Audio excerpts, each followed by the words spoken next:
Buenas tardes, soy Olga Belocón y voy a trabajar con ustedes la enseñanza de la lengua oral, la narración en inicial. Ese es el tema del concurso del cual ustedes van a tener que escribir. En el programa de inicial están los contenidos de 3, 4 y 5 años que tienen en toda la primera parte de las barras los contenidos que hay que trabajar en las distintas edades y toman el tema de la narración, digamos, con el sentido que la narración tiene. La narración es la narración de cuentos, pero además la narración de vivencias, la narración de anécdotas, los chistes, las leyendas. Es decir, que en el sentido, en la comprensión del término narración, tenemos que tomar todos esos aspectos. Y en la fundamentación del programa estamos hablando de que tenemos que trabajar con una didáctica crítica y por lo tanto y con la construcción del conocimiento por parte del niño. Entonces tenemos todos los ingredientes para poder trabajar la narración desde 3 años con una mirada dinámica y haciendo participar a los niños desde el oral y desde lo narrado y desde los términos que va a ir aprendiendo a través del conocimiento de diferentes modelos de narración. Y en 3 años los contenidos son la narración de vivencias, la narración de los cuentos y la descripción del personaje principal del cuento. Y para esta parte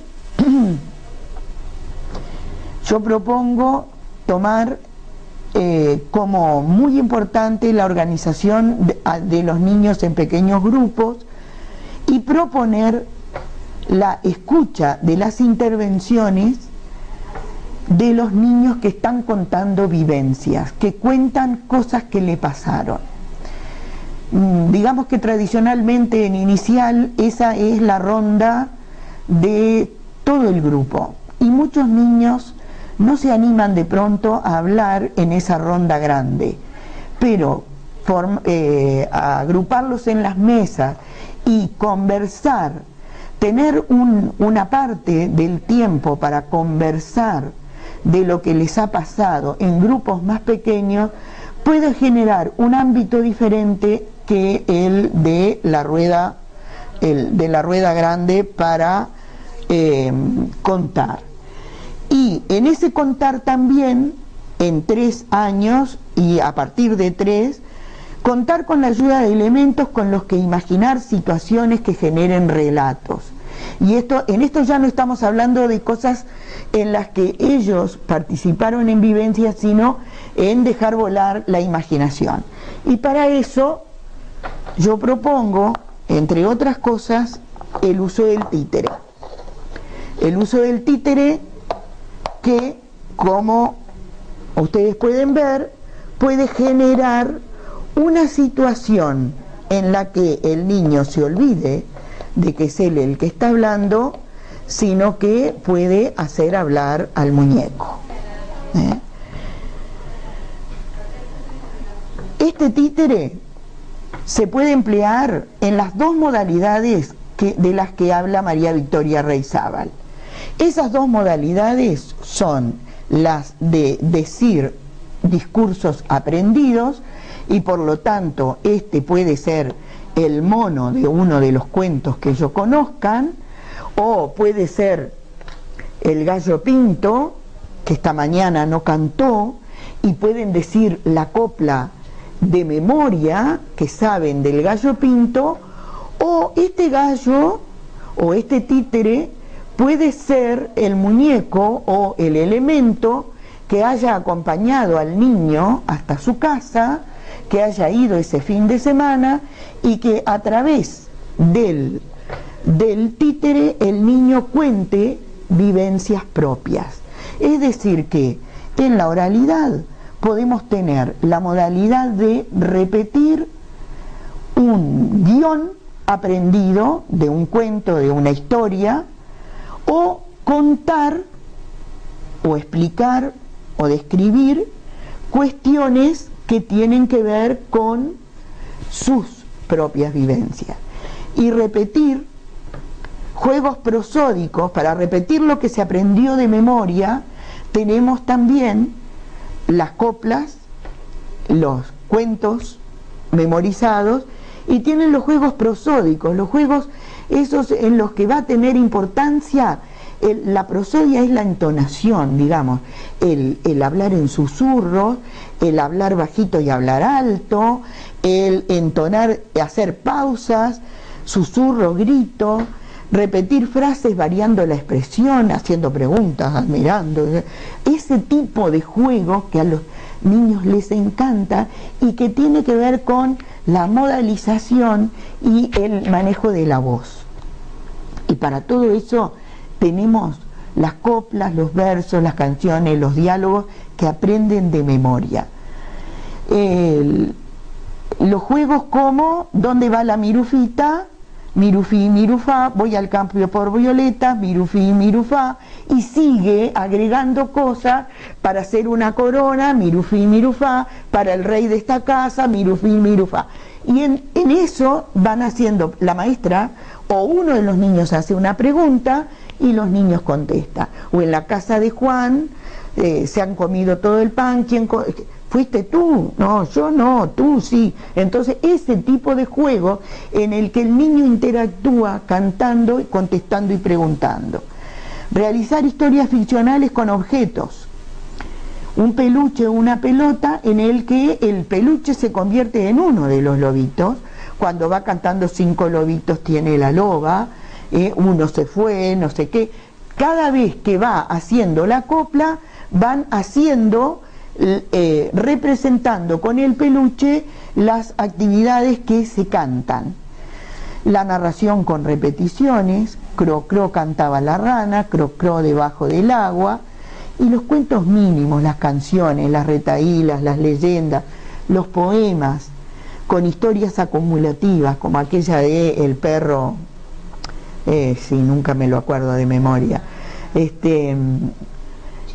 Chivita, chivita, sal de ahí, sal de ese lugar. Y cuentos de nunca acabar, el cuento de nunca acabar es digamos que querés que te lo cuente otra vez, y entonces cuando lo cuento de nuevo el niño se da cuenta del juego y entra en ese jugar con el lenguaje y repetir. Cuando estamos haciendo esto, estamos trabajando narraciones en general o descripciones que forman parte de la narración, pero además los niños están aprendiendo palabras nuevas continuamente y están aprendiendo a cómo decirlas, con qué tono decirlas, estamos en 3 años, estamos consiguiendo el despegue en ese aprendizaje del lenguaje tan importante que dice Brunner a través de la narración. Para decir una vivencia, el títere fue un día a la casa del niño y cuenta lo que sucedió. Quizás el títere lo cuente como títere, a él le pasó, pero en realidad el que lo está contando es el niño. Para descubrir cómo es el personaje del cuento, describir y descubrir para los otros cómo es el personaje que a él le gusta más del cuento. Para contar cuentos o anécdotas. Para todo eso puede usar el títere. En 4 años los contenidos son las narraciones de anécdotas. Y yo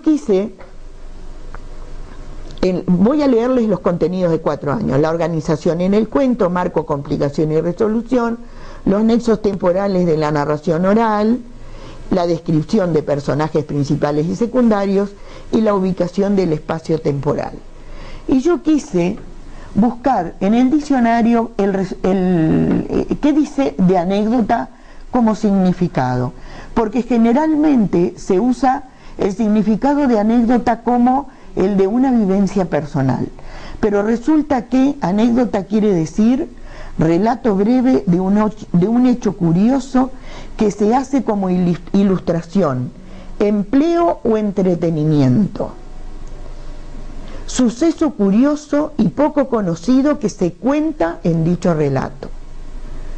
Eso también es una anécdota, y el niño puede contar como anécdota algo que no le sucedió a él, pero que forma parte de una historia que le encantó, que lo emocionó o que le gustó.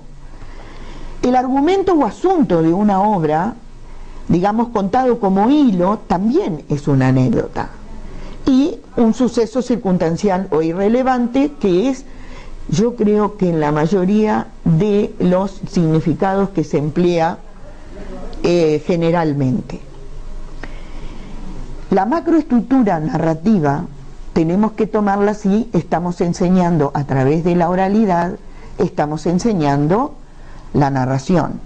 Y la macroestructura narrativa cuenta de 3 momentos importantes: el marco, el nudo y la resolución. En el marco no interesa que yo le enseñe a los niños que esas partes se llaman marco, nudo, resolución, sino que yo trabaje con el concepto del marco, y que cuando yo leo una historia que ellos disfrutan, que les gusta, en algún momento yo pregunte, y ahí voy a estar trabajando con la idea de marco, es: ¿y esta historia dónde pasó? Cuando dice un lejano país, ¿qué quiere decir? ¿En qué lugares suceden las historias que leímos esta semana? En la situación de los personajes, ¿están en una familia en este cuento? ¿Está solo? ¿Es un rey y una reina? ¿Es una princesa? ¿Es un oso y le gusta comer miel? ¿O es otro animal? Cuando yo estoy proponiendo pensar, reflexionar, hacer metacognición sobre lo que leímos o sobre lo que contamos, estoy haciendo tomar conciencia al niño de una parte del cuento, que es el marco, que lo tengo que saber yo como docente, pero no tengo por qué decirle a los niños pequeños que ese es el marco, porque eso es lingüística y a los niños les interesan los cuentos. Cuando estamos preguntando estos aspectos, estamos haciendo que el lector los reconozca, y no tanto que aprenda el nombre. La complicación o nudo o problema, cuando lo mismo, no le voy a estar enseñando ni nudo, ni complicación, ni problema, no interesa cómo se llama desde lo lingüístico, sí interesa que él pueda encontrar qué fue lo que pasó, que todo venía sucediendo bien, pero ¿qué le pasó a ese personaje del cuento? ¿Cómo le pasó? ¿Con quién le pasó? Si no hubiese venido el cazador, ¿qué habría pasado? Si hubiera venido Caperucita acompañada con la mamá, ¿qué habría pasado? ¿Cómo te parece que se podía resolver este problema de otra manera? Si pudieras cambiar algo, ¿qué le cambiarías? Si el personaje hubiera tenido un teléfono celular, ¿qué habría pasado en esta historia? Cuando yo estoy haciendo estas propuestas, estoy haciendo foco en el nudo, en el problema, y estoy viendo cómo fue el problema del cuento, pero a su vez estoy proponiendo dinámica para que el niño proponga que ese cuento se mueva de otra manera. Estas propuestas son tomadas de Gianni Rodari, de su libro La gramática de la fantasía. Y cuando estamos hablando del desenlace, del nudo, del final, vamos a ver cómo terminó. Si hubiese venido toda la policía, ¿qué habría terminado igual? Si hubiese venido una hada buena, ¿habría terminado igual esta historia? Si hubiera venido un dragón, esta historia, ¿cómo terminaba? Yo ahí estoy fijando la atención en otra parte del cuento que es distinta de la del marco y la del nudo, pero no estoy haciendo recordar el nombre, sino que estoy haciendo énfasis en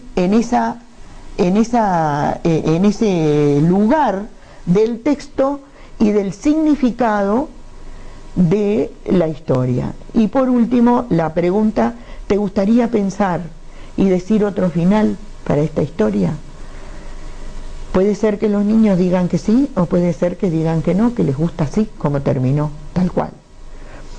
Los marcadores temporales son necesarios porque la narración transcurre en el tiempo y digamos que son acciones que se encadenan y que ya pasaron, y entonces hacer notar que el cuento empieza diciendo érase una vez, hace mucho tiempo,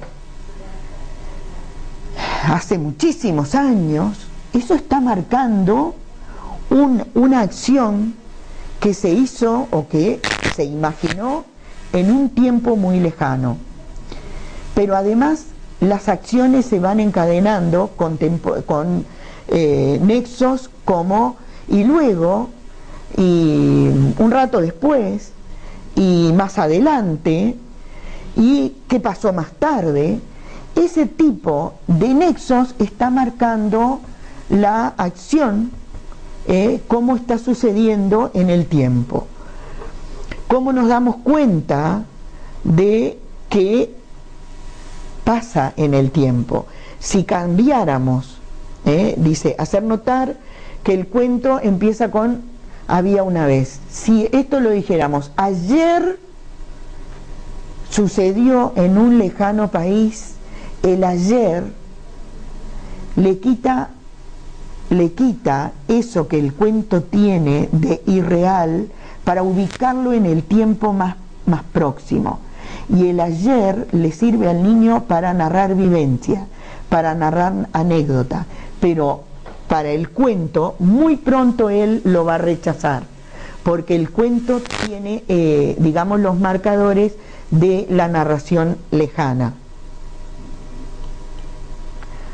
En 5 años los contenidos son la narración de cuentos tradicionales, la creación de cuentos a partir de personajes, las voces de la narración, verbos en primera y tercera persona, y el diálogo entre personajes de cuento. ¿Y qué podemos decir de los cuentos tradicionales? Los cuentos tradicionales, según Bettelheim, nos ayudan a construir nuestra psiquis y nos ayudan a construir la realidad. Yo considero que es importante trabajar con los cuentos tradicionales porque son parte de nuestra cultura y digamos que trabajar con ellos hace posible que los niños incluso se reconozcan como de una época.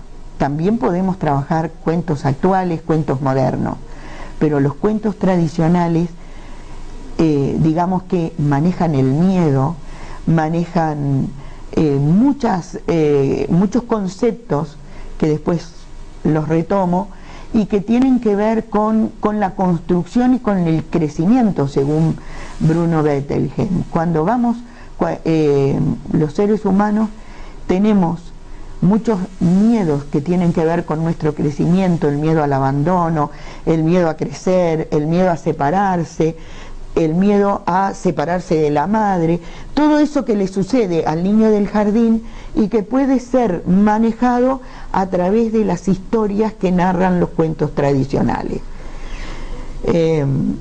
La creación a partir de cuentos, la creación de cuentos a partir de personajes, ese contenido está interesante y enriquecido también desde la propuesta de Gianni Rodari, que no siempre es fácil de hacerla en 5 años, porque el niño se encanta y se enamora de Caperucita Roja y digamos que le resulta difícil hablar de una caperucita azul o de una caperucita verde.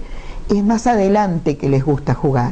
En inicial les gusta encantarse con los cuentos como se los narran y los piden una y otra vez.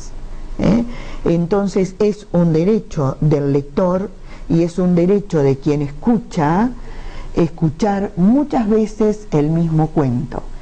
Y a pesar de que este tema es de oralidad, yo estoy siempre pegada a que hay que leer, porque la oralidad se enriquece con lectura. Y los cuentos se pueden contar, pero también es muy bueno que se lean, porque cuando yo leo, uso los vocablos, las palabras que eligió el autor para decir. No me tomo licencia como narrador, sino que uso los mismos términos que el autor usó para escribir la historia. Y es así que los niños se apropian de palabras como panecillos, como bosque tenebroso, como cascada rápida, que de pronto no son términos de su vocabulario diario, pero forma parte de los términos escuchados en las narraciones leídas. Y esos términos pasan a enriquecer su vocabulario cuando cuenta. Entonces, por eso también en el tema oralidad, adquisición de la oralidad y de la narración, tenemos que cruzarlo todo el tiempo con lectura. Y también tenemos que cruzarlo con la escritura de los niños, porque los niños van a escribir y van a contar y a narrar sobre lo que escribieron. Y el diálogo entre los personajes de los cuentos es el último de los contenidos, y las voces de la narración, verbos en primera y tercera persona. Y en esta diapositiva yo voy a tomar primero las voces en la narración, y voy a tomar el concepto de la voz del narrador, que es el personaje que el escritor elige para que cuente la historia. Y la voz que narra la historia se denomina narrador. Este puede ser externo o interno a la historia, es decir, que puede participar de la historia, que puede participar o no de los hechos que narra. Si el narrador participa, probablemente participe en primera persona. Cuando los personajes conversan, sus intervenciones se marcan con una raya al comienzo. Estamos frente al discurso directo del personaje. Eso en la escritura. En la oralidad, el cambio de voces del narrador a los personajes lo podemos hacer comprender a los niños cuando los niños interpretan qué es lo que dijo el lobo, qué es lo que dijo Caperucita. Cuando los niños están interpretando, tienen que comparar qué es lo que dice el narrador y qué es lo que dicen los personajes. Y ahí es que podemos diferenciar cuando deja de hablar el narrador, que dice que había una vez una madre que vivía en el bosque y bla bla bla bla bla bla, y empieza a hablar el personaje. Y el niño tiene que entender que si él está actuando de lobo, el que habla como lobo tiene que hacer la voz del lobo y tiene que hablar en primera persona. Esta es, digamos, una de las formas más aceptadas para que los niños puedan entender esto de primera persona y tercera persona. Si no, ese contenido parece de muy difícil abordaje en 5 años. Pero si empezamos a representar las voces de la narración, sí podemos ver que el narrador va a dar la entrada y que el lobo y la Caperucita, o Cenicienta y la madrastra, tienen que hablar como si yo soy Cenicienta, yo soy la madrastra, por lo tanto es a mí que me pasa, y la palabra que dice que es a mí que me pasa, que la indica, es el verbo. Pero yo no le voy a decir la palabra verbo a los niños, sino que voy a buscar con ellos cómo es que se dice. Todavía no me importa que ellos sepan qué es el verbo. Y ahí podrá diferenciar los verbos en primera y tercera persona gramatical. Y eso sí lo tengo que poner yo como docente en la planificación. Yo tengo que saber que eso sucede con los verbos en la narración, pero no tengo que hacérselo aprender a los niños como palabra definitiva, definidora de gramática. El diálogo entre personajes de cuentos. Representar con los títeres, con máscaras, con la cara pintada, con alguna prenda, sombrero, cinturón, vincha, broche, los diálogos de los cuentos, una vez leídos y comentados, rememorarlos, hace que cada uno se posesione de su personaje. Y la importancia de la lectura, la escucha y los comentarios sobre literatura infantil para aprender sobre la narración. La literatura infantil permite crear mundos posibles y al jugar se convierten en seres ficticios y crean un mundo en que la ficción le permite explorar tanto el mundo que conoce como el que elaboran. Por eso es importante la literatura. Le permite la apropiación de conceptos abstractos como valiente, cobarde, generoso, avaro, bueno, malo, trabajador, holgazán. Un niño de 5 años hable como holgazán es maravilloso. Miedoso, arrojado, veloz, lento, obediente, díscolo. Es aproximaciones a esos conceptos, pero los niños empiezan a pensar en esas situaciones a través de las situaciones de los cuentos. Entonces, si logramos hacer pensar, por ahí vamos bien. Y la literatura ayuda a interpretar y aceptar la realidad. Por lo tanto, es importante trabajarla en la escuela. Y antes de terminar, quiero leerles una parte de este libro de María Teresa Andrueto que se llama Hacia una literatura sin adjetivos, que dice: ¿para qué sirve la ficción? ¿Tiene alguna utilidad, alguna funcionalidad en la formación de una persona? En nuestro caso, de un niño, es decir, justamente de una persona en formación. Vamos, los hombres y mujeres, al diccionario para saber acerca de las palabras, y a los libros de ciencia para saber de ciencia, y a los diarios y periódicos para leer las noticias de último momento, y a las carteleras de cine para saber qué películas pasan. Pero ¿a qué sitio vamos para saber acerca de nosotros mismos? Los lectores vamos a la ficción para intentar comprendernos, para conocer algo más acerca de nuestras contradicciones, miserias y grandezas, es decir, acerca de lo más profundamente humano. La ficción, cuya virtualidad es la vida, es un artificio cuya lectura o escucha interrumpe nuestras vidas y nos obliga a percibir otras vidas que ya han sido, que son pasado, puesto que se narran. Palabra que llega por lo que dice, pero también por lo que no dice, por lo que nos dice y por lo que dice de nosotros, todo lo cual facilita el camino hacia el asombro, la conmoción, el descubrimiento de lo humano particular. Mundos imaginarios que dejan surgir lo que cada uno trae como texto interior. Eso es lo que nos permite la literatura y por eso tenemos que trabajar con ella.